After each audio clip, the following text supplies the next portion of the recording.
तो नमस्कार दोस्तों, स्वागत है आप सभी का सरकारी काफ़े के ऊपर। दोस्तों आज की इस वीडियो में हम लोग देखने वाले हैं एसएससी एमटेस 2023 एग्जामिनेशन के लिए जीके जीएस और करंट अफेयर्स का प्रैक्टिस सेट। दोस्तों ये प्रैक्टिस सेट नंबर 1 है। जैसा कि मैं आपको बता दूं कि हमारे इस चैनल के ऊपर आपको स्टैटिक जीके से रिलेटेड आपको टॉपिक वाइज इंपॉर्टेंट क्वेश्चंस आपको कराया जा रहा है। इसी बीच मैंने प्रैक्टिस सेट भी आपके लिए लेकर के आया है, ताकि दोस्तों जितने भी लोग एसएससी एमटेस 2023 की प्रिपरेशन कर रहे हैं उनका जो है प्रैक्टिस हो सके। और प्रैक्टिस सेट जो है काफ़ी ज़्यादा हेल्पफुल करने वाला है आपको आपके एग्जामिनेशन में। तो ये प्रैक्टिस सेट नंबर 1 होने वाला है दोस्तों, जिसमें कि आज 25 क्वेश्चंस को डिस्कस करने वाले हैं, जिसमें कि आपका करंट अफेयर्स के भी क्वेश्चन रहेंगे और जीके जीएस के भी क्वेश्चन रहने वाले हैं फ्रेंड्स। ठीक है, तो काफ़ी हेल्पफुल हो सकता है आपके लिए ये सीरीज़। तो आप जो है कोशिश कीजिएगा कि टोटल 25 क्वेश्चंस को अटेम्प्ट करने की कोशिश कीजिए और देखिए कि आपका कितना यहाँ पर सही हो पा रहा है। ठीक है, तभी आपको पता चल पाएगा कि आपका प्रिपरेशन जो है किस लेवल का है। तो चलिए आज के इस वीडियो को शुरू करते हैं। यहाँ पर पहला क्वेश्चन हम लोग यहाँ पर देखते हैं। पहला क्वेश्चन है फ्रेंड्स कि जो लोहड़ी का त्यौहार है निम्नलिखित में से किसका प्रतीक है। ठीक है, सबसे पहले लोहड़ी आया फ्रेंड्स। तो सबसे पहले तो ये ध्यान रखना आपको कि लोहड़ी का जो त्यौहार है वो आपका पंजाब का एक प्रमुख त्यौहार है। ठीक है, पंजाब का ये जो है हर वर्ष 13 जनवरी को आपका सेलिब्रेट किया जाता है। क्यों सेलिब्रेट किया जाता है ये भी आप याद रखिएगा, फसल उत्सव के नाम से भी इसको जाना जाता है। तो पूछा है क्वेश्चन कि लोहड़ी का त्यौहार निम्नलिखित में से किसका प्रतीक है। तो इसका जो सही आंसर हो जाएगा फ्रेंड्स ऑप्शन नंबर सी हो जाएगा। इसमें जो है सर्दी का अंत और बसंत की शुरुआत हो जाती है। ठीक है, तो याद रखिएगा फ्रेंड्स, मैं जितना भी इंपॉर्टेंट फैक्ट आपको बताऊंगा क्वेश्चन से रिलेटेड उसको भी आप ध्यान से देखते चलिएगा। चलिए सेकंड क्वेश्चन यहाँ पर देखते हैं फ्रेंड्स। सेकंड क्वेश्चन कह रहा है निम्नलिखित में से किसका गठन भारत के संविधान के अनुच्छेद 280 के तहत गठित किया गया है। तो इसका जो सही आंसर हो जाएगा फ्रेंड्स वो हो जाएगा आपका वित्त आयोग। ठीक है, वित्त आयोग का गठन जो है भारत के संविधान के अनुच्छेद 280 के तहत किया गया है। और ये जो है किसके द्वारा किया जाता है दोस्तों, तो ये आपका राष्ट्रपति के द्वारा किया जाता है। पहली बार जो है आपका गठन किया गया था आपका 1951 में। ठीक है, तो याद रखिएगा। और ये भी क्वेश्चन पूछता है फ्रेंड्स कि ये जो है आपका इसमें वर्तमान अध्यक्ष कौन है। तो जो आपका वित्त आयोग है उसके वर्तमान अध्यक्ष जो है वो नंद किशोर सिंह है। ये भी आप याद रखिएगा, करंट अफेयर्स में क्वेश्चन पूछ सकता है।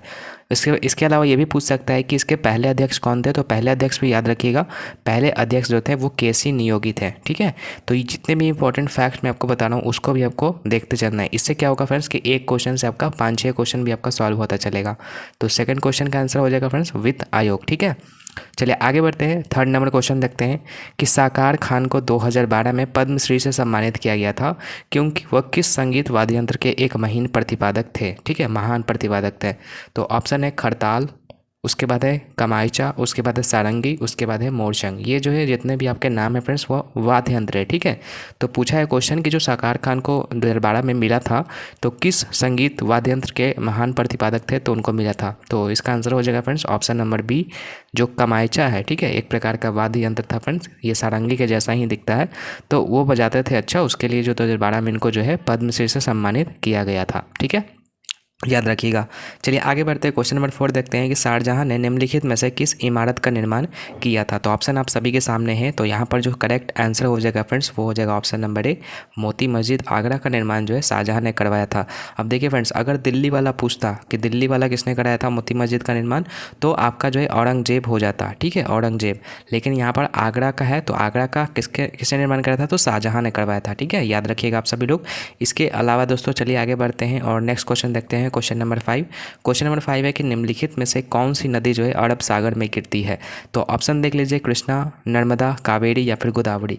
तो कृष्णा की अगर बात करें तो ये बंगाल की खाड़ी में गिरती है, नर्मदा आपका जो है अरब सागर में गिरती है, कावेरी आपका बंगाल की खाड़ी में गिरती है और गोदावरी भी आपका बंगाल की खाड़ी में गिरती है। तो पूछा है कि अरब सागर में कौन गिरती है, तो आपका नर्मदा हो जाएगा फ्रेंड्स। ठीक है, अब नर्मदा से रिलेटेड और भी कुछ फैक्ट याद रखिएगा कि नर्मदा नदी का जो है उद्गम स्थल कौन सा है, तो आप याद रखिएगा अमरकंटक। ठीक है, अमरकंटक से जो है ये निकलती है। और बता दें आप सभी को कि ये जो है भारत की 5वीं सबसे लंबी नदी भी मानी जाती है। और अमरकंटक कहाँ है फ्रेंड्स, तो एमपी में है, ये भी आप याद रखिएगा। ठीक है, इसके अलावा अगर बात करें फ्रेंड्स तो ये इसको जो है आपका रेवा भी कहा जाता था। ठीक है, जो नर्मदा नदी थी उसको रेवा भी कहा जाता था और ये पश्चिम की ओर बहने वाली सबसे लंबी नदी है। ठीक है, तो जितने भी फैक्ट मैंने आपको बताया आप याद रखिएगा। ऐसे ये जो है आपका अरब सागर में गिरती है, बाकी जितने भी नदियाँ हैं वो सारे के सारे बंगाल की खाड़ी में गिरती है। ठीक है, चलिए नेक्स्ट क्वेश्चन देखते हैं। क्वेश्चन नंबर यहाँ पर 6 कहता है यहाँ पर कि महात्मा गांधी जो है नई श्रृंखला में नए 500 मूल्य वर्ग के बैंक नोट के पीछे जो है कौन सा रूपांकन है, यानी कि जो आपका वर्तमान में 500 का नोट है तो उसके पीछे कौन सा चिन्ह है। तो ये तो काफ़ी इजी क्वेश्चन है फ्रेंड्स, आपका लाल किला है। ठीक है, आप देखिएगा तो लाल किला का फोटो बना हुआ है आपके 500 के नोट के पीछे, तो लाल किला इसका आंसर हो जाएगा। चलिए आगे बढ़ते हैं। क्वेश्चन नंबर 7 है, किस आयु तक के बच्चों को किसी कारखाने, खदानों या फिर कहीं पर भी कार्य में नियुक्ति से प्रतिबंधित किया जाता है। तो याद रखिएगा 14 वर्ष से जितने भी कम बच्चे हैं उनको जो है प्रतिबंधित किया जाता है। और इसका उल्लेख जो है किस आर्टिकल में है ये भी पूछ सकता है। तो ये जो है आपका आर्टिकल 24 याद रखिएगा। ठीक है, आर्टिकल 24 में ये बात कही गई है कि जितने भी 14 वर्ष से कम के बच्चे हैं उनको जो है कारखानों या फिर कहीं पर भी काम करने से प्रतिबंधित किया जाए। याद रखिएगा ये सब जो भी फैक्ट मैं आपको बता रहा हूँ। ठीक है, क्वेश्चन नंबर 8 है कि दांडी मार्च शुरू करने के पीछे का क्या कारण था। तो देखिए दांडी मार्च आपको सबसे पहले तो डेट याद रखना है कब हुआ था। तो 1929 में जो है आपका दांडी मार्च हुआ था। ठीक है, किसके द्वारा किया गया था, तो महात्मा गांधी ने किया था। कहाँ से किया था, तो आपका जो साबरमती आश्रम है, साबरमती आश्रम से ले करके दांडी एक जगह होती है गुजरात में, तो वहाँ तक जो है उन्होंने पैदल सफ़र किया था। ठीक है, जिसमें कि टोटल डिस्टेंस आपका 390 किलोमीटर था। ठीक है, तो दांडी मार्च वो था। तो यहाँ पर पूछा है कि दांडी मार्च शुरू करने के पीछे का कारण क्या था। तो ऑप्शन पढ़ लीजिए। ऑप्शन था कि साइमन कमीशन की विफलता थी। तो जी हाँ दोस्तों, ये तो आपका था ही, साइमन कमीशन की विफलता थी। उसके बाद कांग्रेस का लाहौर घोषणा था, ये भी था आपका कारण। उसके बाद गांधी की 11 सूत्री मांग का अस्वीकृत करना। तो ये सारे के सारे कारण थे फ्रेंड्स, तो इसीलिए इसका आंसर हो जाएगा इनमें से सभी। ठीक है, तो याद रखिएगा आप सभी लोग। चलिए आगे बढ़ते हैं। भारत की प्रथम महिला मुख्य न्यायाधीश पूछा है कि कौन थी। तो ऑप्शन है बछेंद्री पाल, सुचेता कृपलानी, लीला सेठ या फिर किरण बेदी। तो याद रखिएगा लीला सेठ। ठीक है, लीला सेठ जो थी प्रथम महिला मुख्य न्यायाधीश थी। चलिए आगे बढ़ते हैं। क्वेश्चन नंबर 10 यहाँ पर देखते हैं। क्वेश्चन नंबर 10 है कि भारतीय राष्ट्रीय कांग्रेस की प्रथम महिला अध्यक्ष कौन थी। प्रथम महिला अध्यक्ष पूछी है फ्रेंड्स, तो यहाँ पर याद रखिएगा आप सभी लोग एनी बेसेंट थी। ठीक है, लेकिन दोस्तों अगर पूछ देता कि भारतीय राष्ट्रीय कांग्रेस की प्रथम महिला भारतीय अध्यक्ष कौन थी, यानी भारतीय में अगर पूछेगा तो भारतीय में आपका सरोजनी नायडू होगा, लेकिन यहाँ पर भारतीय का कोई जिक्र नहीं है, इसीलिए आपका एनी बेसेंट हो जाएगा। इसके अलावा फ्रेंड्स ये भी आप याद रखिएगा कि कांग्रेस की स्थापना किसने की थी। तो कांग्रेस की स्थापना आपका ए.ओ. ह्यूम ने की थी। और इसके साथ साथ ये भी पूछ सकता है कि प्रथम अध्यक्ष कौन थे। तो डब्ल्यू बनर्जी आप याद रखिएगा, विमेश चंद्र बनर्जी। ठीक है, तो ये सारे के सारे चीज़ आप याद रखिएगा। चलिए आगे बढ़ते हैं। क्वेश्चन नंबर यहाँ पर 11 को हम लोग देखते हैं। क्वेश्चन नंबर 11 कह रहा है कि सारनाथ में शेर की राजधानी निम्नलिखित में से किस राजा से संबंधित है। तो ऑप्शन है कनिष्क, अशोक, घटोत्कच या फिर विक्रमादित्य। तो याद रखिएगा आप सभी लोग अशोक से संबंधित है आपका जो सारनाथ में शेर की राजधानी है। ठीक है, वहाँ पर एक स्तंभ भी है। ठीक है, जहाँ पर जो है आपको 3 शेर का मतलब प्रतीक है, वो हमारा राष्ट्रीय प्रतीक भी आपको जैसा कि पता है, तो वहीं पर है। तो अशोक से ये संबंधित है, याद रखिएगा। चलिए आगे बढ़ते हैं। 12 नंबर क्वेश्चन है कि शीतल पेय में निम्नलिखित में से कौन सी गैस दबाव में मौजूद होती है। तो ऑक्सीजन, नाइट्रोजन, कार्बन डाइऑक्साइड या फिर नाइट्रस ऑक्साइड। तो इसका जो करेक्ट आंसर हो जाएगा वो हो जाएगा आपका option number C, carbon dioxide जो है उसमें मौजूद होता है। ठीक है, शीतल पेय में। चलिए आगे बढ़ते हैं। और ये क्यों होता है फ्रेंड्स, आप सभी को बता दूं कि ये आसानी से जो है घुलनशील होता है। ठीक है, इसलिए ये पाया जाता है उसमें।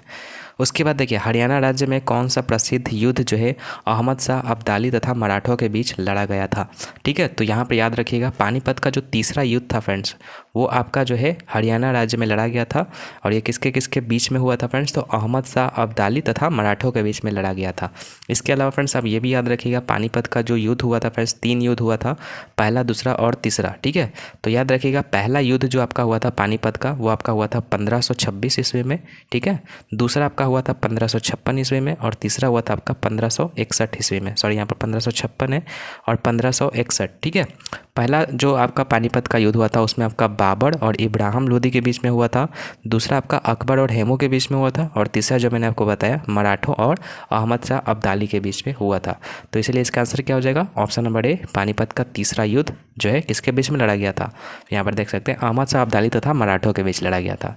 तो जो भी एक्स्ट्रा चीज़ है वो भी मैं आपको बताने की कोशिश कर रहा हूँ। तो अगर आपको ये सीरीज़ अच्छी लग रही है तो वीडियो को ज़्यादा से ज़्यादा लाइक कीजिए, और आगे आने वाली जो है सीरीज़ है उसमें भी आप ज्वाइन कीजिए। तो उसके लिए चैनल को सब्सक्राइब करके रखना होगा, ताकि जो भी लेटेस्ट अपडेट आए वीडियो का तो आपको नोटिफिकेशन मिल सके। ठीक है, और साथ ही साथ मैं स्टैटिक जीके का आपको टॉपिक वाइज मतलब ऑब्जेक्टिव क्वेश्चन भी करवा रहा हूँ, तो आप उसको भी अटेंड कर सकते हैं।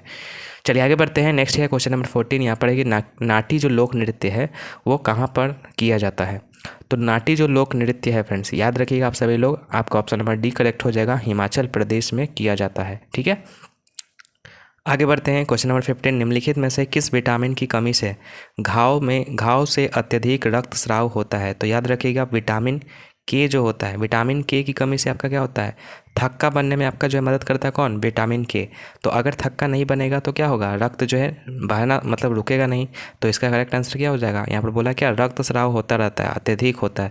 तो विटामिन के की कमी से, क्योंकि विटामिन के अगर नहीं रहेगा तो आपका थक्का नहीं बनेगा, तो आपका रक्त जो है स्राव होता रहेगा। ठीक है, तो याद रखिएगा किसकी कमी से घाव में अत्यधिक रक्तस्राव होता है, तो विटामिन के की कमी से। ठीक है, बाकी आप ये भी याद रखिएगा विटामिन ए की कमी से आपका रतौंधी होता है, ई और डी से आपका सूखा रोग होता है। ठीक है, तो ये सब भी आप याद रखिएगा। चलिए आगे बढ़ते हैं। नेक्स्ट क्वेश्चन है क्वेश्चन नंबर 16 कि भारत में प्रवाल भित्ति जिसे कोरल रीफ कहा जाता है उसके अंतर्गत सर्वाधिक क्षेत्र निम्नलिखित में से किस राज्य या संघ राज्य में है। तो याद रखिएगा अंडमान और निकोबार द्वीप समूह में। ठीक है, चलिए आगे बढ़ते हैं। क्वेश्चन नंबर 17 यहाँ पर देखते हैं कि निम्नलिखित में से कौन मौद्रिक नीति का मात्रात्मक उपकरण नहीं है। CRR, उसके बाद SLR, या फिर बैंक व दर, या फिर नैतिक दबाव। तो नैतिक दबाव जो आपका अलग हो जाएगा इसमें। ठीक है, मौद्रिक नीति का मात्रात्मक उपकरण नहीं है आपका नैतिक दबाव, बाकी ये सब के सब है। ठीक है, तो चलिए आगे बढ़ते हैं। नेक्स्ट क्वेश्चन है क्वेश्चन नंबर 18, वह न्यूनतम और अधिकतम आयु कितने वर्ष है जिसमें कोई अभिदाता अटल पेंशन योजना में सम्मिलित हो सकता है। तो अटल पेंशन योजना में सम्मिलित होने के लिए आपका एज जो है वो 18 से लेकर के 40 साल के बीच में होना चाहिए। ये योजना आपका 2015 में शुरू किया गया था फ्रेंड्स, जो आपके सरकार होती है उसके द्वारा ये चालू किया गया था, जिसमें कि आपको जो है मतलब पेंशन मिलता था। ठीक है, पेंशन का लाभ आपको मिलता था। तो ये आपका 18 से 40 वर्ष के लिए स्कीम था। चलिए आगे बढ़ते हैं। क्वेश्चन नंबर 19 है कि पृथ्वी पर गुरुत्वीय त्वरण का मान क्या है।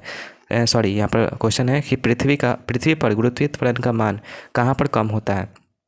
तो भूमध्य रेखा पर सबसे कम होता है, ध्रुव पर सबसे कम होता है, या फिर ध्रुव और भूमध्य रेखा पर एक समान रहता है, या फिर ध्रुव से भूमध्य रेखा की तरफ जाने पर बढ़ता है। तो इसका करेक्ट आंसर हो जाएगा फ्रेंड्स, तो आपका हो जाएगा भूमध्य रेखा पर सबसे कम होता है। भूमध्य रेखा जो होता है फ्रेंड्स आपका पृथ्वी के बीचों बीच से गुजरने वाली रेखा होती है, तो वहाँ पर जो है गुरुत्वीय त्वरण का मान सबसे कम होता है। गुरुत्वीय त्वरण क्या होता है, तो गुरुत्वीय त्वरण जैसे मान के चलिए कि कोई ऑब्जेक्ट को आप ऊपर से छोड़ रहे हैं और पृथ्वी की ओर वो आ रहा है, तो पृथ्वी की ओर आने में जो त्वरण उत्पन्न होता है उसे ही गुरुत्वीय त्वरण कहते हैं। ठीक है, चलिए आगे बढ़ते हैं। क्वेश्चन नंबर 20 है कि लक्ष्य सेन एवं किदाम्बरी श्रीकांत जो है निम्नलिखित में से किस खेल से संबंधित है। तो काफ़ी इजी क्वेश्चन है, बैडमिंटन से वो संबंधित है। अगर आप स्पोर्ट्स देखते हैं तो आपको ये क्वेश्चन याद रहना चाहिए। ठीक है, तो इसमें स्पोर्ट्स से भी आता है क्वेश्चन और करंट अफेयर्स में भी स्पोर्ट्स पूछता है, तो आपको पता ही होगा, तो उससे क्वेश्चन है आपका। ठीक है, 21 नंबर है, भारत के संविधान के अनुच्छेद 32 और 226 के तहत कितने प्रकार की रीट जारी की जा सकती है। तो याद रखिएगा 5 प्रकार की रीट जो है जारी की जा सकती है आपका भारत के संविधान के अनुच्छेद 32 और 226 के तहत। ठीक है, 5 रीट जारी कर सकते हैं। उसके बाद चलिए आगे बढ़ते हैं। क्वेश्चन नंबर यहाँ पर 22 देखते हैं। 22 कह रहा है कि सिलेंट्रेटा जो है किसका उदाहरण नहीं है। ठीक है, सिलेंट्रेटा क्या होता है, एक प्रकार का वर्ग होता है। ठीक है, जीवों का वर्ग होता है। तो सिलेंट्रेटा बोला है एक प्रकार का जीव है। ठीक है, तो किस वर्ग में वो नहीं आता है, तो याद रखिएगा साइकोन में नहीं आता है। बाकी हाइड्रा, जेलीफिश, समुद्रफल, ठीक है, ये सब का उदाहरण आपका है, लेकिन साइकोन का उदाहरण नहीं है। ठीक है, चलिए आगे बढ़ते हैं। क्वेश्चन नंबर 23 है, निम्नलिखित में से कौन से प्राचीन राजा भारतीय नेपोलियन के नाम से जाने जाते हैं। तो समुद्रगुप्त को जो है भारत का नेपोलियन के नाम से जाना जाता था। तो याद रखिएगा काफ़ी इंपॉर्टेंट क्वेश्चन है आपका। नेक्स्ट है क्वेश्चन नंबर 24, भारत के बास्केटबॉल दिग्गज एवं अर्जुन पुरस्कार विजेता कौन है जिनका 15 नवंबर 2022 को देहांत हो गया है। तो क्वेश्चन नंबर 24 का करेक्ट आंसर हो जाएगा ऑप्शन नंबर डी, गुलाम अब्बास मुंटी सर। ठीक है, ये जो है आपका करंट अफेयर का क्वेश्चन है। चलिए आगे बढ़ते हैं। क्वेश्चन नंबर 24 जो कि आज का लास्ट क्वेश्चन है कि मैग्नीशियम की परमाणु संख्या 12 होती है एवं इसका इलेक्ट्रॉनिक विन्यास 282 है, तो इसकी संयोजकता क्या है। तो देखिए संयोजकता आपको पता होना चाहिए कि जो भी बाहरी कक्षा में इलेक्ट्रॉन बच जाते हैं वही हमारा संयोजकता कहलाता है। तो मैग्नीशियम का 12 होता है जिसमें कि बाहरी कक्षा में जो है 2 इलेक्ट्रॉन बच जाते हैं, तो संयोजकता क्या हो जाएगा, 2 ही हो जाएगा। तो देख लीजिए ऑप्शन कौन सा 2 है, तो ऑप्शन नंबर सी में 2 है फ्रेंड्स, तो यहाँ पर 2 करेक्ट हो जाएगा। ठीक है, तो यहाँ पर मैंने 25 इंपॉर्टेंट क्वेश्चन को डिस्कस किया है। ये प्रैक्टिस सेट नंबर हमारा 1 है फ्रेंड्स। ठीक है, इसी तरीके से आगे भी प्रैक्टिस सेट में आपको करवाऊंगा जो कि आपके एग्जामिनेशन में काफ़ी ज़्यादा हेल्प करने वाला है। और एग्जाम ओरिएंटेड क्वेश्चन है, इसमें आपको करेंट अफेयर, साइंस, ठीक है, जीके सभी क्वेश्चन आपको मिलेंगे।